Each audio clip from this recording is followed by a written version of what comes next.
Hi friends, welcome back to study classes. तो प्यारे दोस्तों, आज का वीडियो उनके लिए जो प्रिपरेशन कर रहे हैं D triple S P PGT commerce examination की। आप जानते होंगे कि पिछले कुछ दिन पहले हमने एक वीडियो डाला था जिसमें आपका जो नया इंडिकेटिव सिलेबस है उसे डिस्कस किया था। और मैंने आपको बताया था ये सिलेबस पूरा का पूरा खिचड़ी है। वो सिलेबस इतना कॉम्प्लिकेटेड था कि उसको देखकर पढ़कर कुछ समझ में नहीं आ रहा था। काफी सारी रेपिटेशंस वगैरह भी उसके अंदर करी हुई थी और सही ढंग से प्रिंट भी नहीं किया हुआ था, तो कुछ समझ में नहीं आ रहा था। तो प्यारे दोस्तों, आज मैं आपके लिए लेकर आया हूं एक सिंप्लीफाइड सिलेबस। उस सिलेबस के बेसिस पे हमने यहाँ पे एक सिंप्लीफाइड सिलेबस आपके लिए तैयार किया है। बेसिकली अपने को तो एक लिस्ट ऑफ टॉपिक्स चाहिए होती है ना, जिसको हम तैयार कर सके, प्रिपेयर कर सके एग्जामिनेशन के लिए। वो प्यारे दोस्तों आज आपको इस वीडियो के अंदर मिल जाएगी। एंड प्यारे दोस्तों, ये वाला जो सिलेबस है थोड़ा सा चेंज आपको लगेगा बाकी पीजीटी कॉमर्स एग्जामिनेशन से। देखो, मैं आपको पहले भी बता चुका हूं। देखो, जो बाकी पीजीटी कॉमर्स के जो सिलेबस होते हैं वो कहीं ना कहीं आपके सोली 11-12 के ऊपर फोकस करते हैं। But D triple S P वाला 11-12 के साथ साथ आपका ऊपर बी कॉम एम कॉम यानी कि कुछ पार्ट आपका यूजीसी नेट सिलेबस का भी इंक्लूड कर लेता है। तो ये वाला डी ट्रिपल एस पी का जो सिलेबस है ये थोड़ा सा कॉम्प्रिहेंसिव हो जाता है। तो आइए देखते हैं कि क्या क्या टॉपिक्स इस सिलेबस के अंदर आपको कवर अप करने होंगे। तो सिंप्लीफाइड तरीके से आपके साथ यहां पे डिस्कस करने वाले हैं। तो प्यारे दोस्तों, सबसे पहला आपके पास पार्ट 1 है जी सिलेबस के अंदर, बिजनेस स्टडीज एंड मैनेजमेंट। वो वाला जो सिलेबस है उसके जो सारे टॉपिक्स हैं वो मैंने यहाँ पे इंक्लूड कर दिए हैं, तो आपको अब उसे देखने की जरूरत नहीं पड़ेगी। इसके अंदर सबसे पहले आपको इंट्रोडक्शन टू बिजनेस करना है जी। उसके अंदर बिजनेस इंडस्ट्री कॉमर्स वाला पार्ट पढ़ना है, बिजनेस प्रोफेशन एम्प्लॉयमेंट वाला पार्ट पढ़ना है। आपकी फॉर्म ऑफ बिजनेस ऑर्गेनाइजेशन जो है आगे आएंगी, उनकी आपको डिटेल में यहाँ पे कवरेज करनी है। स्मॉल स्केल इंडस्ट्रीज के लिए गवर्नमेंट के जो इनिशिएटिव्स हैं वो भी आपको कवर अप करने हैं। इसके अलावा प्यारे दोस्तों, यहाँ पे जो हमारे पास अलग अलग फॉर्म्स ऑफ बिजनेस ऑर्गेनाइजेशन रहती हैं वो आपको कवर अप करनी है। एंड इसके अलावा जो बिजनेस ओनरशिप हो सकती है, private, public, joint, global, public private, PPP, ये सब चीजें भी आपको पढ़नी है।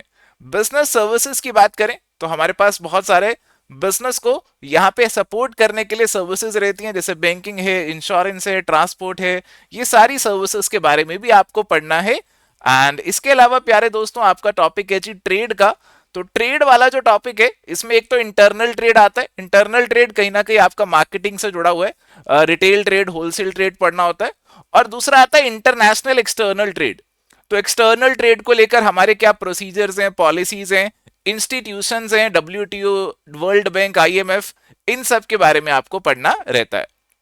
इसके बाद है जी बिजनेस फाइनेंस। तो बिजनेस फाइनेंस में बेसिक आपको मीनिंग और अलग अलग जो हमारे पास फाइनेंस के सोर्सेज रहते हैं, शेयर्स, डिबेंचर्स, बॉन्ड्स, उनके बारे में पढ़ना है। अलग अलग जो फाइनेंशियल इंस्टीट्यूशंस हमारे पास हैं उनकी जानकारी आपको होनी चाहिए, जैसे आईएफसीआई है, आईसीआईसीआई, आईडीबीआई, जो भी हमारे फाइनेंशियल इंस्टीट्यूशंस है, नाबार्ड है, उन सब की नॉलेज आपको होनी चाहिए। कमर्शियल बैंक्स क्या होते हैं, कैसे काम करते हैं, माइक्रो क्रेडिट का भी टॉपिक यहाँ पे इंक्लूड किया गया है। इसके बाद एक काफी इंपॉर्टेंट टॉपिक है विच इज बिजनेस एथिक्स। तो बिजनेस एथिक्स की जानकारी भी आपको पूरी रहनी चाहिए। एंड यहाँ पे एनवायरमेंट प्रोटेक्शन को लेकर हमारे जो बिजनेस है उनका क्या कर्तव्य रहता है वो भी आपको थोड़ा बहुत नॉलेज होना चाहिए। इसमें ज्यादा डिटेल में नहीं जाना, ज्यादा फोकस आपका होना चाहिए बिजनेस एथिक्स के ऊपर और सीएसआर वाले पार्ट के ऊपर। अब आते हैं जी मैनेजमेंट के ऊपर। अब देखो, ये वाला जो आपका सिलेबस है इट इज वेरी कॉम्प्रिहेंसिव। जो आपका पार्ट 1 है इस सिलेबस का बहुत ज्यादा डिटेल है, बहुत ज्यादा कॉम्प्रिहेंसिव है, बहुत सारी चीजें अपने अंदर समा लेता है। तो आप देख रहे थे कि यहाँ पे हमने मार्केटिंग की बात भी कर ली, इंटरनेशनल बिजनेस की बात भी कर ली, बिजनेस मैनेजमेंट भी आएगा, आगे और भी चीजें आएंगी। मैनेजमेंट के अंदर आपकी बेसिक चीजें, आपके प्रिंसिपल्स ऑफ मैनेजमेंट भी आ जाएंगे। मैनेजमेंट के जो अलग अलग फंक्शंस रहते हैं वो भी आपको डिटेल में करने रहेंगे। अब देखिए, बिजनेस एनवायरनमेंट भी आ गया। बिजनेस एनवायरनमेंट के अंदर आपको लिबरलाइजेशन, प्राइवेटाइजेशन, ग्लोबलाइजेशन यानी कि एलपीजी भी कवर अप करना रहता है। इसके बाद है जी फाइनेंशियल मैनेजमेंट। फाइनेंशियल मैनेजमेंट अभी आपका ऊपर भी आया था, जिसमें हमने फाइनेंस की कुछ बातें आपके साथ डिस्कस करी थी। अभी यहाँ पे थोड़ा सा और डीप में आपको पढ़ना रहेगा। फाइनेंशियल प्लानिंग, कैपिटल स्ट्रक्चर और लीवरेजेस, तो ये भी आपको कवर अप करने हैं जी। तो कैपिटल स्ट्रक्चर से जुड़े हुए जो आपके थ्योरीज वगैरह रहते हैं, कॉस्ट ऑफ कैपिटल, ये सारी चीजें कवर अप करके जाइएगा। इसके बाद आपका वर्किंग कैपिटल मैनेजमेंट का भी आपको कवरेज करना है। इसके बाद है जी फाइनेंशियल मार्केट्स। और आप सभी जानते हैं फाइनेंशियल मार्केट्स तो दो तरीके की होती हैं, एक होती है मनी मार्केट, एक होती है कैपिटल मार्केट। और कैपिटल मार्केट को लेकर एक बहुत इंपॉर्टेंट रेगुलेटर हमारे पास है सेबी, तो उनकी जानकारी भी आपको पूरी होनी चाहिए। इसके बाद ह्यूमन रिसोर्स मैनेजमेंट, तो बहुत ज्यादा कॉम्प्रिहेंसिव है, पार्ट नंबर 1 हमारे पास। इसमें बहुत सारी चीजें आ गई, एचआरएम भी आ गया। एचआरएम का basic part, recruitment, selection, training, development, compensation management, performance appraisal, ये सारी चीजें आपको कवर अप करके जानी है। एक एक टॉपिक अपने आप में काफी ज्यादा वास्ट है। जैसे अगर आप कंपनसेशन मैनेजमेंट पढ़ने बैठते हैं तो बहुत सारी थ्योरीज आते हैं, बहुत सारे प्लान्स आते हैं। अगर आप परफॉर्मेंस अप्रेजल पढ़ने बैठते हैं तो ट्रेडिशनल टेक्निक्स हैं, मॉडर्न टेक्निक्स है, 360 डिग्री अप्रेजल क्या होता है, ये सारी चीजें आपको पढ़नी रहेंगी।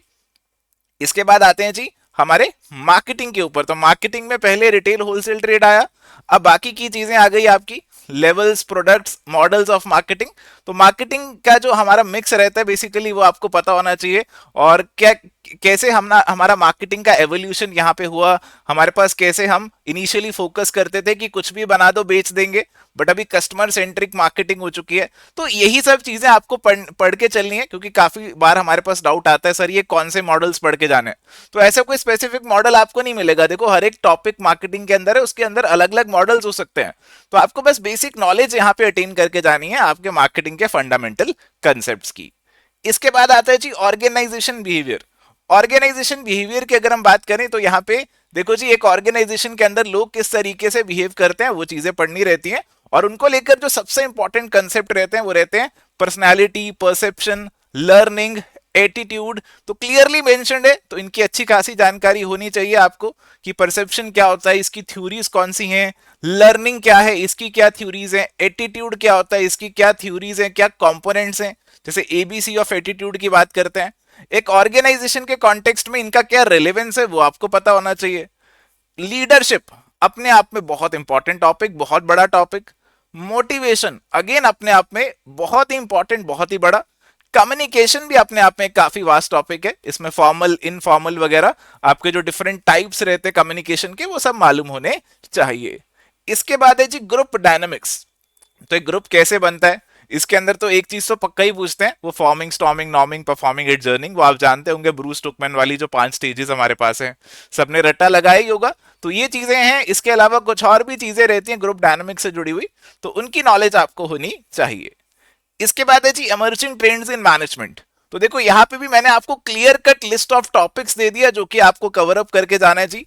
तो business process engineering, total quality management, quality circle, benchmarking, strategic management, knowledge management, business standardisation and ISO, ये वो टॉपिक्स है जो कि आपको यहाँ पे कवर अप करके जाने हैं। एंड ये जो पार्ट 1 है सबसे ज्यादा बड़ा है, और अगर आप सोच रहे हैं कि सर अभी तो सिलेबस पूरा नहीं हुआ, अभी इतना सही बहुत ज्यादा लग रहा है और आपको असिस्टेंस चाहिए इसे कवर करने की, तो आप एवर स्टडी क्लासेस का जो वेबसाइट है या फिर ऐप है आप डाउनलोड कर सकते हैं अपने फोन्स के अंदर, एंड्रॉइड, आईओएस दोनों पे अवेलेबल है। तो आप एवर स्टडी क्लासेस की ऐप से, हमारी वेबसाइट से हमारे कोर्सेज भी चेकआउट कर सकता है, ताकि ये सिलेबस आपका आसानी से कवर अप हो जाए। अभी सभी DSSP पीजीटी कोर्सेज पे आपको फ्लैट 50% ऑफ भी यहाँ पे मिल जाएगा। चलिए तो प्यारे दोस्तों, अभी ये आपका पार्ट 1 खत्म नहीं हुआ, इसमें कंज्यूमर प्रोटेक्शन बचा हुआ है।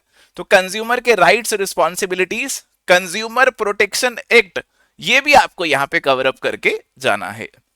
वैसे तो 2019 वाला जो लॉ है उसी से चांसेस रहेंगे आप सवाल पूछने की, बट एग्जामिनर का कोई भरोसा नहीं है, कई बार पुराने लॉ पे भी पूछ डालता है। चलिए तो आते हैं जी अब अगले पार्ट के ऊपर, financial accounting and financial management. तो पहला वाला पार्ट आपने देखा, it was very very comprehensive, और यहाँ पे आसान बात आपके लिए हो चुकी है कि आपको एक clear cut list of topics मिल चुका है। आप इसे डाउनलोड कीजिए, प्रिंट कीजिए और टिक करते रहिए कि मेरे ये टॉपिक्स यहाँ पे सिलेबस के कंप्लीट हो चुके हैं। चलिए तो अब आगे चलते हैं पार्ट 2 की तरफ। Financial accounting and financial management का ये हमारा पार्ट है जी। इसके अंदर सबसे पहले बेसिक अकाउंटिंग से जुड़ी हुई चीजें हैं, अकाउंटिंग क्या है, प्रिंसिपल्स हैं, स्टैंडर्ड्स हैं, बेसिस हैं। फिर अकाउंटिंग का जो पूरा प्रोसेस रहता है उसके अंदर general ledger, trial balance, error rectification, bank reconciliation statement, ये सारी चीजें आपको पढ़नी है। तो सारी लिस्ट यहाँ पे मिल चुकी है आपको। इसके बाद कुछ स्पेशलाइज्ड अकाउंटिंग के टॉपिक्स हैं, जैसे डेप्रीसिएशन का, provision reserve, bill of exchange, NPO, partnership accounting अपने आप में काफी वास्ट है।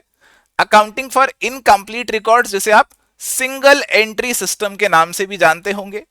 Consignment accounting, joint venture accounting, ये सारी चीजें डाली गई हैं आपके सिलेबस के अंदर। इसके बाद हमारी जो कंपनीज रहती हैं उनकी अकाउंटिंग भी आपको मालूम होनी चाहिए। कंपनीज किस तरीके से अकाउंटिंग करती हैं जी, शेयर इशू, फॉरफीचर, क्या सब सिस्टम रहता है। डिबेंचर्स वाला फंडा भी मालूम होना चाहिए, डिबेंचर इशू और रिडम्पशन वाला भी। रिडम्पशन को लेकर कई बार हमें कंफ्यूजन हो जाती है, थोड़ा सा टिपिकल है, बट ये भी आपको कवर अप करके जाना होगा। एंड इसके बाद फाइनेंशियल स्टेटमेंट की जो एनालिसिस आप करते हैं उसके लिए अलग अलग टूल्स हैं। Comparative common size trend analysis, ये तो सिंपल टूल है, बट एक बहुत कॉम्प्रिहेंसिव टूल है जी अकाउंटिंग रेशियोज का। अपने आप में बहुत बड़ा टॉपिक है, यहां से आपको न्यूमेरिकल पक्का ही एग्जाम में देखने को मिल जाता है। इसके बाद आते हैं जी फंड फ्लो स्टेटमेंट और कैश फ्लो स्टेटमेंट। तो फंड फ्लो के साथ साथ कैश फ्लो दोनों ही आपको कवर अप करके जानी है। इसके बाद है जी कॉस्ट अकाउंटिंग। तो कॉस्ट अकाउंटिंग का बेसिक फंडा मालूम होना चाहिए, और इसके अंदर कुछ टॉपिक्स आपके स्पेसिफिकली मेंशन्ड है जी, तो उनको आपको कवर अप करके जाना होगा, जैसे job costing, process costing, marginal costing. और इसके अलावा यहाँ पे कॉस्ट वॉल्यूम प्रॉफिट रिलेशनशिप भी लिखा हुआ है, which is simply your marginal costing ही। तो मार्जिनल कॉस्टिंग के अंदर ये सारी चीजें आपकी आ जाती है। चलिए तो प्यारे दोस्तों, इसके बाद कंप्यूटर्स एंड अकाउंटिंग। तो कंप्यूटर्स का किस तरीके से अब इस्तेमाल हो रहे हैं जी हमारी अकाउंटिंग के अंदर, वो भी आपको कवर अप करके जाना है। तो कैसे आप कंप्यूटर्स को अकाउंटिंग में इस्तेमाल करते हैं, क्या एप्लीकेशंस हैं, क्या फायदे हैं, क्या नुकसान है, कौन से टाइप के सॉफ्टवेयर हमारे पास हो सकते हैं, कुछ रेडीमेड होते हैं, कस्टमाइज्ड होते हैं, तो ये सारी चीजें आपको पता होनी चाहिए। इसके बाद कुछ और टॉपिक्स हैं, जैसे इन्फ्लेशन अकाउंटिंग का टॉपिक है, इसमें आपकी अलग अलग टेक्निक्स की जानकारी होनी चाहिए। ह्यूमन रिसोर्स अकाउंटिंग का भी टॉपिक यहाँ पे इंक्लूड किया गया है, इसमें भी आपके अलग अलग मेथड्स हैं जिनकी नॉलेज होनी चाहिए। अब आते हैं जी एडिशनल टॉपिक्स की तरफ। तो ये वाले जो टॉपिक्स हैं यही बहुत सारे थे, आपने देखा कि कितनी बड़ी लिस्ट हमारे पास हो चुकी है।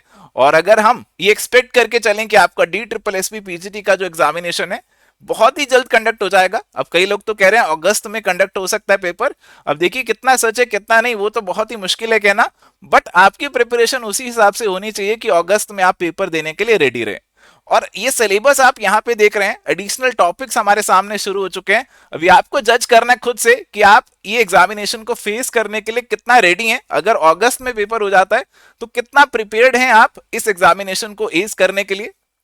आप जानते हैं कंपटीशन कितना ज्यादा है और सीट्स कितनी कम है, तो कोशिश होनी चाहिए आपकी कि 100% से भी ऊपर दिया जाए इस एग्जामिनेशन के लिए। क्योंकि देखो ये वाले पेपर ऐसा नहीं है कि अभी नहीं हुआ तो 6 महीने बाद दोबारा हो जाएगा, दोबारा दे देंगे। ये वाले पेपरों के लिए तो आपको सालों भर इंतजार करना पड़ सकता है। तो if you are serious about this examination, आपको है कि मेरे को ये वाली जॉब तो करनी ही करनी है, मेरे लिए ये जॉब सबसे बेस्ट है, तो I would again try to motivate you कि बहुत ज्यादा सीरियस हो जाओ, अच्छे से पढ़ाई करना शुरू हो जाओ। जो भी आपके टॉपिक सिलेबस में दिए हुए हैं उनको एक एक करके अच्छे से कवर करो, टिक करते रहो, और फिर आपका जो प्रैक्टिस वाला पार्ट है उसके लिए भी आपको टाइम निकालना होगा। अब अगर एडिशनल टॉपिक्स की बात करें तो प्यारे दोस्तों, कुछ टॉपिक्स तो ऐसे हैं जो आपके पहले भी कवर हो जाते थे, और कुछ टॉपिक्स ऐसे हैं जो आपको नए देखने को मिलेंगे यहाँ पर। जैसे बिजनेस स्टैटिस्टिक्स का टॉपिक यहाँ पर डाल दिया, तो स्टैटिस्टिक्स से जुड़ी हुई भी कुछ चीजें आपको करनी पड़ेंगी। अब देखिए बहुत ज्यादा डिटेल में नहीं बताया कि स्टैटिस्टिक्स में क्या क्या पर्टिकुलर टॉपिक्स करके जाने हैं। तो स्टैटिस्टिक्स में जो भी बेसिक चीजें वगैरह रहती हैं, जैसे आपका मीन मीडियन मोड है, सबसे बेसिक टॉपिक तो यही होता है ना, सेंट्रल टेंडेंसी का, डिस्पर्शन का, तो कम से कम उतना तो करके जाना चाहिए। ऐसी इकोनॉमिक्स भी आ गया, तो इकोनॉमिक्स अभी तक नहीं आ रहा था तो अब इकोनॉमिक्स भी इंक्लूड कर दिया। तो यहाँ पे भी जो बेसिक चीजें रहती हैं, माइक्रो मैक्रो क्या होता है, डिमांड से जुड़ी हुई बेसिक चीजें कम से कम अपने को पता होनी चाहिए। इसके अलावा यहाँ पे ऑर्गेनाइजेशन बिहेवियर तो जैसे पहले आ ही चुका है। ऑपरेशंस रिसर्च को इंक्लूड कर दिया गया, तो जो जो हटके टॉपिक्स थे मैंने उनको रेड भी किया यहाँ पर। ऑपरेशंस रिसर्च वाला जो पार्ट है उसके अंदर आपके जो अलग अलग टूल्स टेक्निक्स रहते हैं, पर्ट है, CPM है, बहुत सारे टूल्स रहते हैं, तो उनकी भी बेसिक जानकारी होनी चाहिए। इंटरनेशनल बिजनेस मार्केटिंग, ठीक है, स्ट्रेटेजिक मैनेजमेंट, एथिक्स वाला पार्ट तो आप कवर अप करके जा ही रहे हैं। इसके बाद बिजनेस रिसर्च, देखो स्टैटिस्टिक्स के साथ साथ आपको कुछ कुछ रिसर्च वाला पार्ट भी कवर अप करना रहेगा। फोरेंसिक अकाउंटिंग वाले पार्ट को भी इंक्लूड कर दिया गया। ग्लोबल फाइनेंशियल रिपोर्टिंग, इसमें बेसिकली आपका जो इंड एस IFRS वाला फंड है वो पता होना चाहिए। एंड इसके अलावा ह्यूमन रिसोर्स एनालिटिक्स करके एक टॉपिक इंक्लूड किया गया, तो थोड़ा सा नया टॉपिक आपके लिए हो सकता है, तो आपको इसके बारे में भी कुछ बेसिक जानकारी रखनी पड़ेगी। एंड इसके अलावा डेरिवेटिव्स का टॉपिक इंक्लूड किया गया। बाकी फाइनेंशियल इंस्टीट्यूशंस हैं, एडवर्टाइजिंग, ये सब तो आप पढ़ के जाएंगे। एग्रीकल्चर मार्केटिंग और इंडस्ट्रियल मार्केटिंग के टॉपिक्स को इंक्लूड किया गया। अब देखो जी, हम कहते हैं ना हमारा देश कृषि प्रधान देश है, तो एग्रीकल्चर मार्केटिंग किस तरीके से की जाती है, एग्रीकल्चर प्रोडक्ट्स को कैसे मार्केट किया जाता है, गवर्नमेंट के क्या इनिशिएटिव्स हैं। जैसे हमने यहाँ पे एक ई नाम की बात करते हैं, तो ये सारे चीजों के बारे में भी आपको नॉलेज रखना पड़ेगा। इंडस्ट्रियल मार्केटिंग आपकी कंज्यूमर मार्केटिंग से कैसे अलग रहती है, ये सारी चीजें आपको मालूम होनी चाहिए। इंडिया का फॉरेन ट्रेड पॉलिसी जो हमारा 2023 वाला जो नया पॉलिसी है, उसकी नॉलेज रहनी चाहिए आपको। एक्सपोर्ट इंपोर्ट के डॉक्यूमेंट्स वगैरह ये तो आप पहले पढ़ ही रहे होंगे। लेबर लॉज इन इंडिया, अब ये टॉपिक देखो लिखने में बहुत छोटा है, बट कवर अप करने जाओ तो बहुत बड़ा हो जाता है, क्योंकि आप जानते होंगे इतने सारे लेबर लॉज है इंडिया में, और अभी तो उनको 4 कोड से रिप्लेस किया जा रहा है। तो आपको बहुत ज्यादा हर एक कोड की डिटेल में या बहुत ज्यादा हर एक लॉ की डिटेल में तो नहीं जाना, आपको पता होना चाहिए कौन से लॉज है और उनका क्या बेसिक एजेंडा है, क्या बेसिक ऑब्जेक्टिव है। चलिए तो प्यारे दोस्तों, इसके बाद हमारे कुछ और टॉपिक्स भी हैं। इंडस्ट्रियल रिलेशंस का टॉपिक है, तो इंडस्ट्रियल रिलेशंस क्या है, क्या उसकी थ्योरीज वगैरह हैं, कौन से लोग उसमें इन्वॉल्व रहते हैं। टैक्सेशन वाला पार्ट भी कवर अप करना है। आप टैक्सेशन में भी देखो करने को बहुत डीप में जा सकते हो, टैक्स कितना भी ज्यादा पढ़ लो आप खत्म ही नहीं होगा।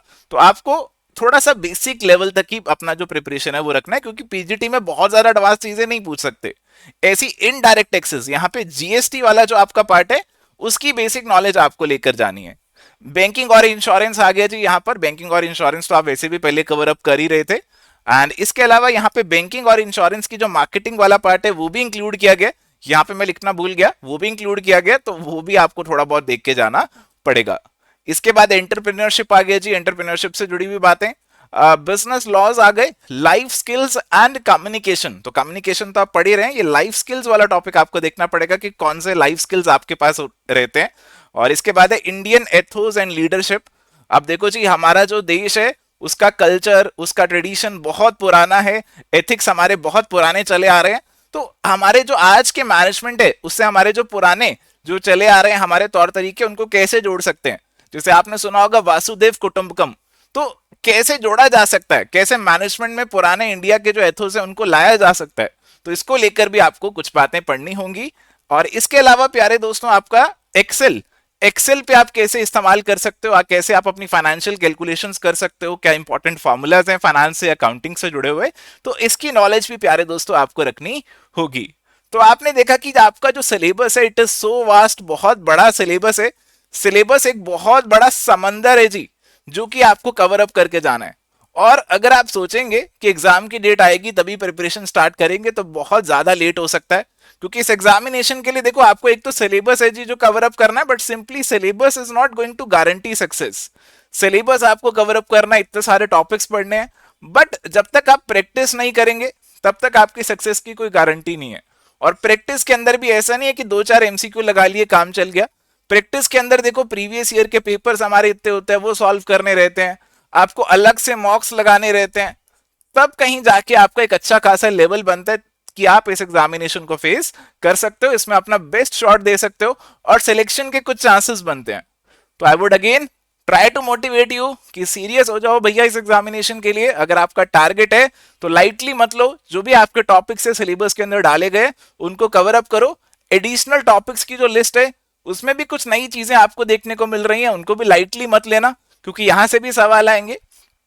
और देखो जनरली क्या रहता है, जो भी नई चीज सिलेबस में एडिशनल चीज डाली जाती है ना, वहां पे सवालों का लेवल थोड़ा सा कम रहता है इनिशियली, जब पहली एक दो बार पेपर हो रहा है तो वो आसान सवाल पूछते हैं, फिर धीरे धीरे लेवल इंक्रीज करते हैं। तो ये वाले पार्ट से आपको जो सवाल देखने को मिलेंगे एक्सपेक्टेड है कि इजी ही होंगे, ज्यादा मुश्किल नहीं होंगे। तो इसीलिए प्यारे दोस्तों, ये आपका जो पूरा सिलेबस है इसे अच्छे से कवर अप करके जाना। ये पीडीएफ मैं आपको डाल दूंगा जी टेलीग्राम चैनल पे, डाउनलोड कीजिए, अपना सिलेबस अच्छे से कवर अप करना शुरू कर दीजिए। और आपका टाइम अब नहीं लूंगा, आज के सेशन को यहां पे एंड करता हूं। मिलेंगे नेक्स्ट सेशन में, till then goodbye, take care, all the best.